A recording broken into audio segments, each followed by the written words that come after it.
Sa mga pangenot na bareta, kasulo na itala sa syudad nin Masbate, 7 pamilya apektado. Municipal Most Wanted Person sa San Lorenzo Ruiz, Camarines Norte, arestado. 11,000 na benepisyaryo na tauwanin ayuda hali sa Dole Bicol. Asin gobyerno probinsyal kan Albay angat sa 2022 Seal of Good Financial Housekeeping kan DILG.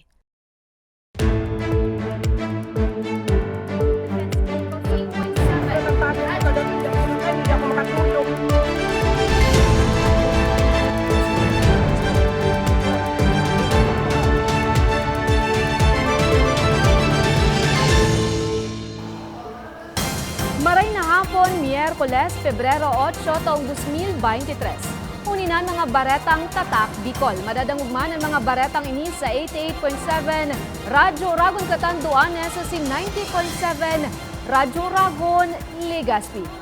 Kasulo na itala sa syudad nin Masbate. 7 pamilya apektado. Detalye sa report ni Nomer Corporal.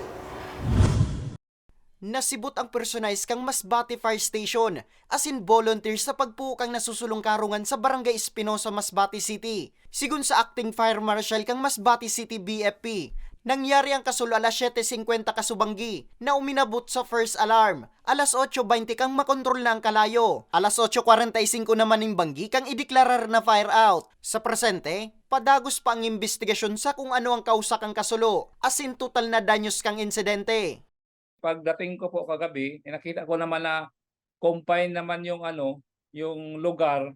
So bali halos sa niya palibot niya may pader, tapos may kalsada. Kaya wala lang hindi na posible na mag-transfer pa sa ibang mga kabahayan. Okay. Bali ang nasunog lang doon yung isang compound lang na magkadikit-dikit na na bahay. Kasi yung mga bahay nila ay mga light materials. Kaya madali talagang masunog. 7 harong ang nadanyarang kang kasulo. Apektado ang 7 pamilya o 30 individual. Swerteng daimaning nakulugan sa pangyayari.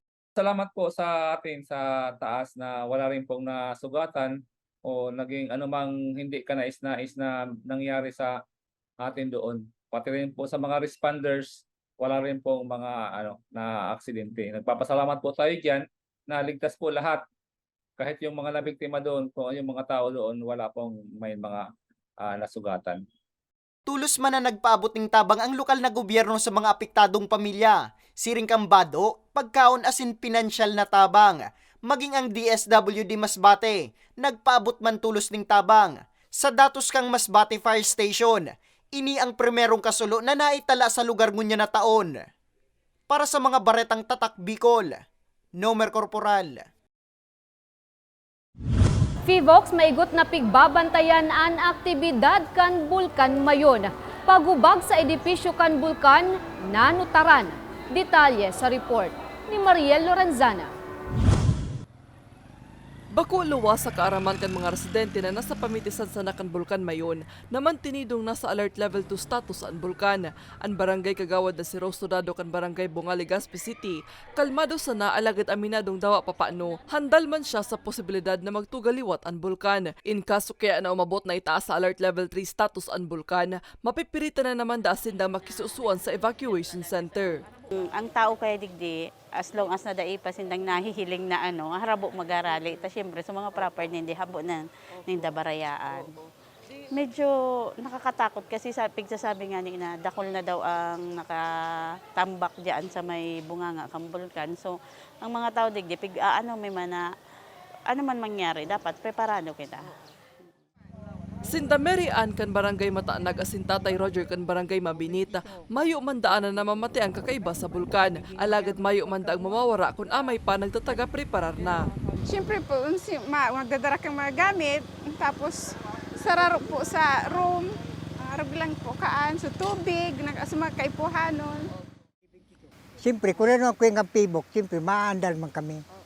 Kung anong kampibok, siyempre, ang yung sa residensya kang mayon, mag-evacuar.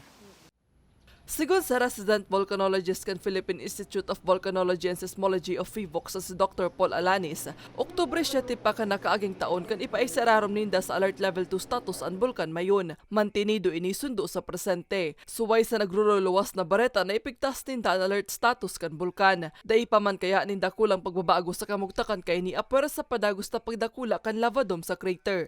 Na epekto kan mga pagyugong na matayan sa Masbate, Sorsogon asin Camarines Sur. Kumbaga parang napipilipit ngayon yung bulkang Mayon, kaya parang napipiga yung mga lumang magma na hindi lumabas. Nakikita naman natin yung sa Mayon, may isang parte dyan na kumbaga may isang tipak na natipak yung bahagi ng crater na nakaharap dito sa Legazpi at Santo Domingo, yung sektor na yan. So nandyan yung danger, yung panganib na baka dyan bumagsak yung isang bahagi nito. Poon kan Enero 18, total na 294 toneladang sulfur dioxide flux ang ipigbuga na kan bulkan. Dugang pa ni Alanis, yaon permi ang posibilidad na bigla na sanang magtuga ang bulkan mayon. Urog na kung magkaigwanin pagtipak sa lava dome na posibleng magkausa rin pyroclastic flow. So yung pyroclastic flow is, ito yung isang nangyayari yan kapag merong either kapag nagkakaroon ng eruption, so isang bahagi ng nilalabas na material is paitaas, pero may isang bahagi din na pababa naman. So yung mga materials nito is combination niya ng mga bato, mainit na gases. Sa presente, maigot na pigbabawal kan PHIVOLCS ang paglaog sa 6-kilometer permanent danger zone, siring man ang pagbabawal sa gabos na klase ng aircraft na mag-arani sa crater kan bulkan. Pagsisyerto kan PHIVOLCS, padagos ang sa indang pagmonitor sa hiro kan bulkan mayon, urog pangyaw sa napermi ang mga posibilidad na magkaigwanin pagbabaago sa aktibidad kan bulkan. Para sa mga baretang tatak, Bicol, Maria Lorenzana. 11,000 na benepisyaryo na tauan ayuda hale sa Doli Bicol katakod kan tupad program. Detalye sa report ni Nomer Corporal. Labi ang pasasalamat kang 72 anyos sa si Lola Alicia kang Barangay Pawa, Legazpi City sa naresibing 3,560 pesos. Saro kaya siya sa mga kabali sa ginibong tupad payout kang Dole asin ako Bicol Party List kasubong aga. Sabi niya, bintayin agad ang pagkakabali niya sa programa urog pang may maintenance naman siyang bulong. Kulon akong bulong noy. Na-hospital baga ako sa Albay Doktor. Kaya ibabakal ko ining bulong ta may maintenance ako. Nakaresibi man ng pinansyal na ayuda ang jeepney driver na si Tatay Juvener kang Barangay Binanwan, asin si Nanay Janet kang Barangay Pawa, na aminadong sisakit naman sa paghahanap buhay. Sa Pangural daw may sa Arut Maluya Pangayon, Pangural daw may Ipapila ko na. mga bakal bagas, Lahat, mga kape, ano ka. Okay na. Yeah, parang may panggasto. May pambiling bigas. Okay na yun para sa mga bata o eskwela. Sigun kay Congressman Attorney Jill Bongalon, total na 1,553 o 1,553 ang naging benepisyaryo kang tupad payout kasubago. Gikan ang mga benepisyaryo sa Barangay Imalnod, Humapon, Mauyod, Sabang, Binanwan East, Barangay San Roque, Orosite, Barangay Mabinit, Pawa, Bigaa, Barangay Bunga asin Barangay Bitano. We are confident that the programs being funded and initiated by Ako Bicol Party List kay si Congressman Elizalde ko ay mapapakinabangan po kan mga lambang Bicolano diyan po sa anom na probinsya kan Bicol Region. Piglinaw man kang kongresista kung taano nahalo yan ang payout na ipigtalaan ko ta Disyembre kang nakaaging taon. Ini po tabi sa pondo pa hali sa pondo ni Congressman Fido Garbin Jr. And supposedly dapat ang payout kani after Christmas but because of several activities and nagsarado naman sa libro kan Dole na-move sa schedule kang payout. Mientras tanto, sa aga magkakaigwaman ng payout ang Barangay Imalnod, Humapon, Kagbakong, Barangay Tinago, San Roque, Puro, Barangay Tamauyan, Barangay Pawa, Bagong Bayan, Buyuan, Bagong Abre, Barangay Imperial Court, Barangay Sabang, Peñaranda, asin Rizal Ilaw 17, Total na 1,675 o 1,675 ang magiging naman na benepisyaryo. Para sa mga baretang tatak Bicol, Nomer Corporal. Municipal Most Wanted Person sa San Lorenzo Ruiz, Camarines Norte, arestado. Asin gobyerno probinsyal kan Albay angat sa 2022 Seal of Good Financial Housekeeping kan DILG. Yan asin iba pang bareta sa samuyang pagbabalik.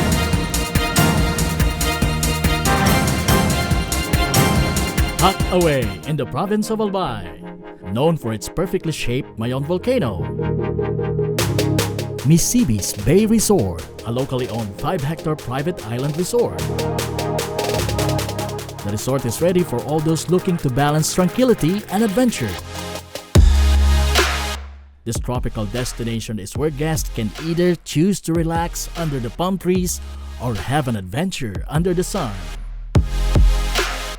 It features modern and luxurious rooms and villas, recreational facilities, and sophisticated services.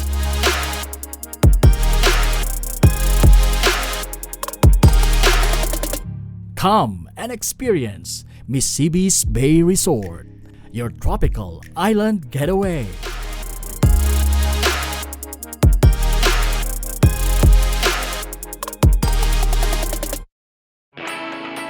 Naghahanap ka ba ng trabaho? Marunong ka bang mag-shoot ng video? Mag-edit? Magaling ka ba sa social media? Willing ka bang matuto? Graduate ng journalism o may alam na sa media? Apply na dahil naghahanap kami ng videographers para sa Camarines Norte, Sorsogon, Camarines Sur, Catanduanes at Masbate. Ipadala ang inyong resume sa actioncallcenter@gmail.com at maging pinakabagong miyembro ng aming team. Tara na! Apply na!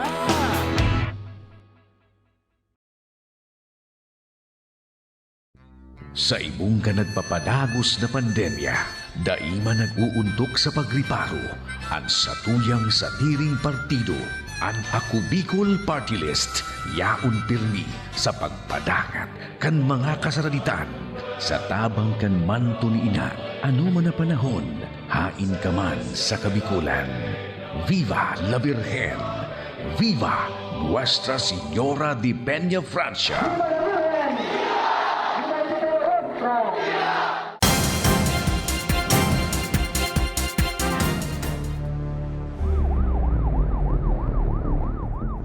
Nagbabalik-an Ako Bicol Online TV.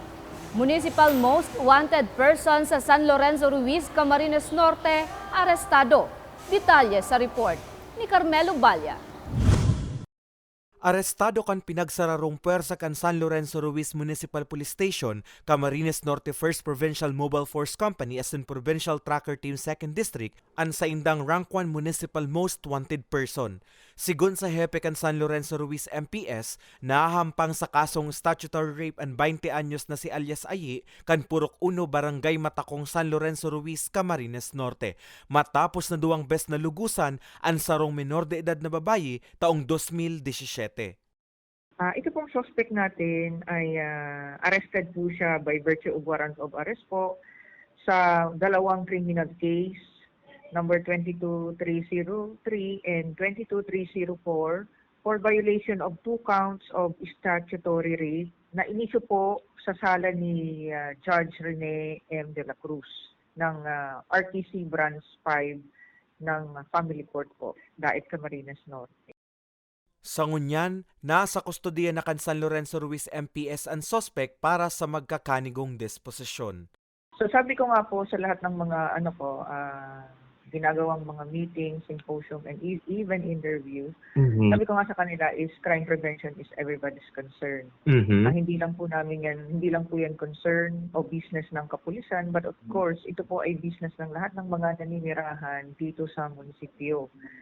Ngayon po, napakalaki po ng tulong nila para po ma-maintain po natin ang peace and order dito po sa bayan ng San Lorenzo Ruiz. Basta yung active support lang po nila sa amin. Kung may nalalaman po silang mga nagtatago dyan, may nalalaman po silang taong may huwag po silang mag-atubili na pumunta po sa aming mga hintilan. Meron po tayong mga hintilan sa bawat munisipyo. So pumunta lang po sila doon dahil 24/7 naman po yan open at for sure yung information na yun ay makakatulong para sa pagresolba ng mga kaso sa mga susunod pang panahon. Asigurasyon man kan hepe, dahil sinda mauntok sa pagsuisoy sa gabos na individual na nagkaigwanin pagbalgar sa mga pigpapautob nindang lay. Para sa mga baretang tatak Bicol, Carmelo Balya. Bagong proseso sa enrollment sa San Jose Community College sa Malilipot, Albay, agrangay ka nagkaperang estudyante. Manehamiento naman ka nasabing eskwelahan, nagtaong paliwanag. Detalye sa report ni Carmelo Balya. Pigpapasalamat ng gad ni Venice Anbuedo, estudyante kan San Jose Community College sa Malilipot, Albay, na marikas na ang proseso kan sa indang enrollment para sa ikaduwang semestre. Sabi niya, nagsunod ng gad siya sa pinaluwas na schedule kan pila para da siya madipisilan. Okay naman po ngayon, mas pinadali mas pinadali kasi mas organized yung pamamalakad ng mga nag-instruct sa amin kung paano gagawin.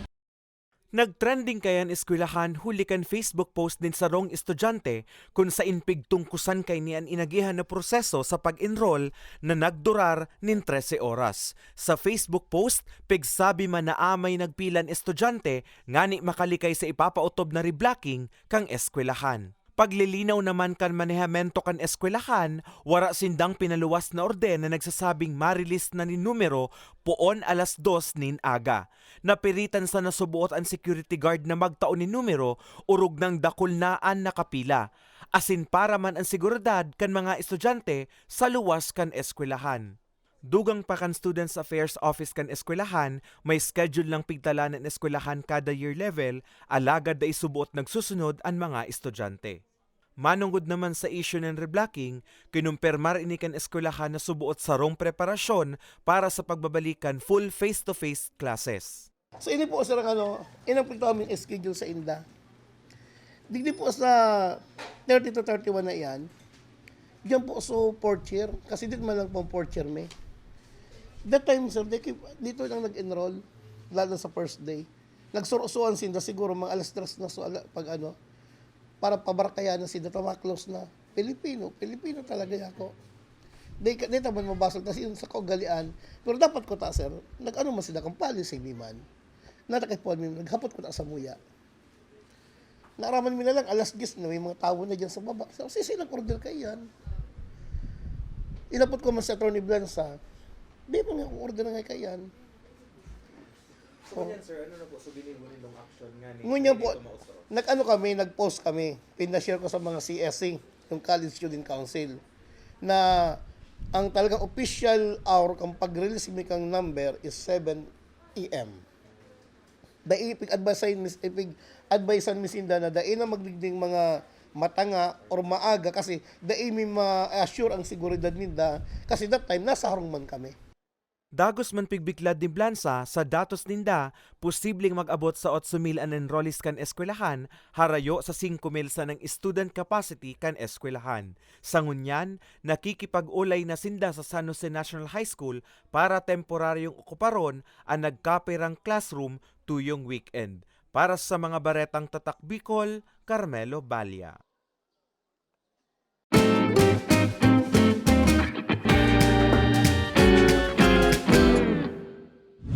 Gobyerno Probinsyal kan Albay angat sa katatapos pa sa ng 2022 Seal of Good Financial Housekeeping. Detalye sa istorya ni Mariel Loranzana. Dakulang onra para kay Acting Provincial Planning and Development Coordinator kan Albay Provincial Planning and Development Office si Arnold Onrubia, nakabale sinda sa 2022 Seal of Good Financial Housekeeping kan Department of Interior and Local Government o DILG. Istorya ni Onrubia, taon-taon man na nakakasabay sa assessment kan DILG at probinsya. Nagtutubod si Onrubia na inian bunga kan pagiging bukas tinda sa publiko urog na pag-abot sa budget na piglalaog sa saindang opisina. We're not just yung parang just to comply, but we really take a look yung specifics. For example, yung utilization ng fund. Because in the utilization of fund, that would entail if we are a good keeper of funds. So for example, when we enact funds, when we like allot funds, it should be disbursed, it should be utilized. Kasuod maka ni paluwas kan opisina kan DILG Bicol ang listahan kan mga LGUs na pasado sa 2022 Seal of Good Financial Housekeeping. Sigon kay Onrubia, naging posible inihuli kan maray na iribanan asin pagkakasararo ninda sa departamento.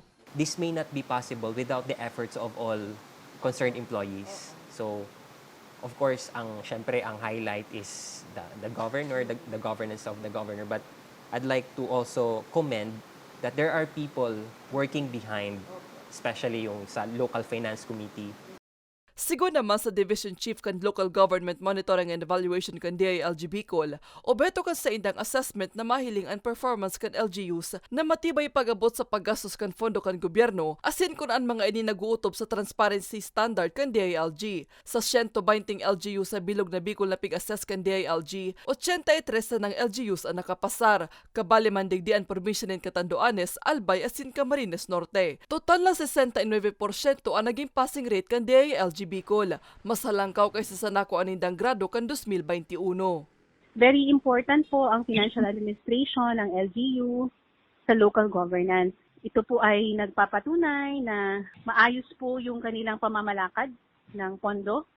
Maugmaman si Allende na mas dakol na LGUs ang nakapasar sa saindang assessment ngunya na taon. Sa probinsya nin Albay, kaiba sa mga nakapasar ang syudad nin Ligao, Tabaco asin Legazpi. Sa mga banwaan, kaiba man na nakapasar ang Daraga, Malilipot, Piodoran, Uwas, Pulangi, Santo Domingo asin Tiwi. 11 man na LGUs ang nakapasar sa probinsya nin Camarines Norte, 21 sa Camarines Sur, 10 sa Catanduanes, 9 sa Masbate asin 11 man sa Sorsogon.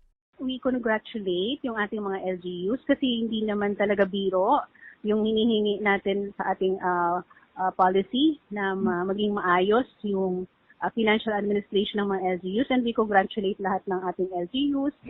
Dugang pa ni Allende, duwag bagay ang naging basihan ninda para makapasaran LGUs. Iyo inian Commission on Audit o COA Audit Opinion as in compliance with full disclosure policy kan sa indang opisina.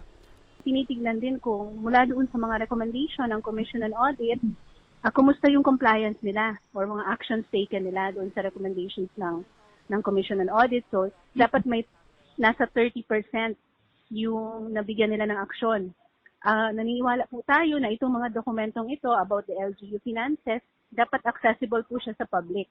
Tatawan man in tsansa kan DILG ang mga LGU sa dai pa nakakakomplek ang sa indang mga rekisitos para sa Seal of Good Financial Housekeeping. Mientras tanto, saro man ang Seal of Good Financial Housekeeping sa mga rekisitos para magkaigwaan LGUs din Seal of Good Local Governance. Para sa mga baretang Tatak Bicol, Maria Lorenzana. Asinyanan katripunan kan mga baretang Tatak Bicol.